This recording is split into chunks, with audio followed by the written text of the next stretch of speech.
السلام عليكم يا شباب. النهارده معانا مكنه 6 سلندر في 501 ال اي مرسيدس. طبعا المكنه 2 كومبرسور، تمام. في كومبرسور هنا، في كومبرسور فوق، تمام. مش كل الماكينات طبعا فيها 2 كومبرسور، الاغلبيه بتاعتي فيها كومبرسور واحد بس المكنه دي في كومبرسور هنا في الجنب وكومبرسور في فوق. طبعا هنا في الجنب اليمين بتاع المكنه في كام سلندر؟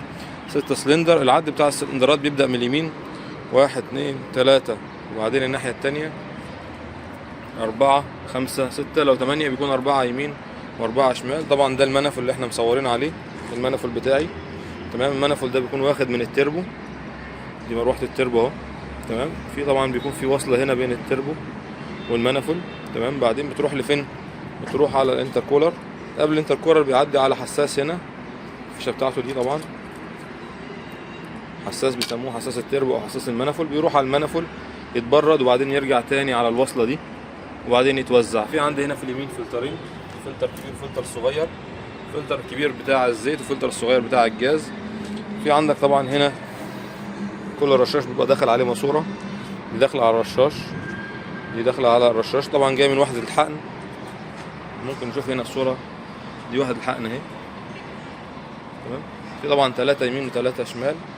طبعا في عندي خط الهواء اللي هو بيكون جاي في اليمين بتاع الفرمله بتاعه الماكينه، طبعا مش موجود هنا، تمام.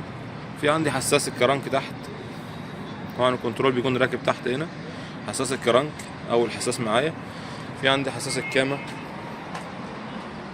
فوق،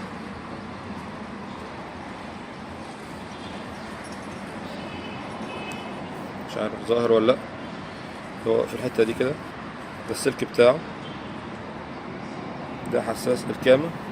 طبعا بعدين في عندي حساس حرارة الجاز اللي هو جوه ده هنا، حساس حرارة الجاز. حساس المنفل طبعا بيكون راكب هنا، طبعا مش موجود. في عندي حساس حرارة المكنة اللي هو ده، حساس حرارة المكنة. وبعدين تحت بيكون عندي في الجنب اليمين، في جنب وش المكنة كده، حساسين حرارة الزيت وضغط الزيت، تمام. دي اغلب دي الحساسات الموجودة عندي في المكنة،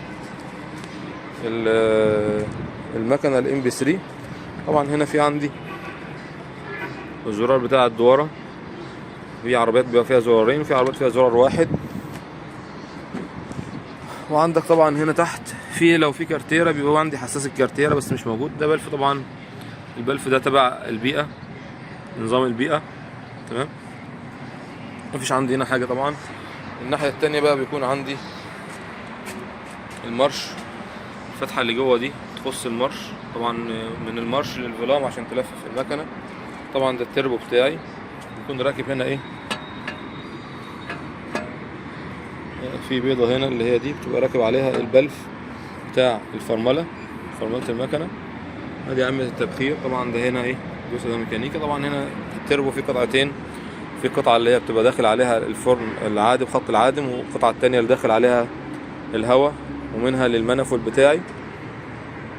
يعني تقريبا كده مفيش حاجة تانية في المكنة ممكن نقولها. طبعا في عندك الطرمبة دي، اللي في اخر المكنة فيها قطعتين، في قطعة جاز وفي قطعة باور. طبعا يخص الجزء اللي بره ده يخص الجاز او الديزل، ترمبة التحضير. وفي الجزء الداخلي اللي جوه ده يخص الستيرنج او ترمبة الباور. طبعا هما الاثنين بياخدوا نفس الحركة من نفس العمود. طبعا لو في 2 كومبرسور عندي بتلاقي فيه واصلة بين الاثنين كومبرسور. مفيش لو كومبرسور واحد لا، بيبقى فيه خط من هنا رايح على البلف العطاس او فلتر المجفف، تمام. طبعا الكوعة دي جاية منين؟ الكوعة دي جاية من فين؟ من عمة التبخير اللي هي دي، داخلة على ايه؟ الخط بتاع الهواء، خط سحب الهواء اللي هو داخل على التربو بتاعي.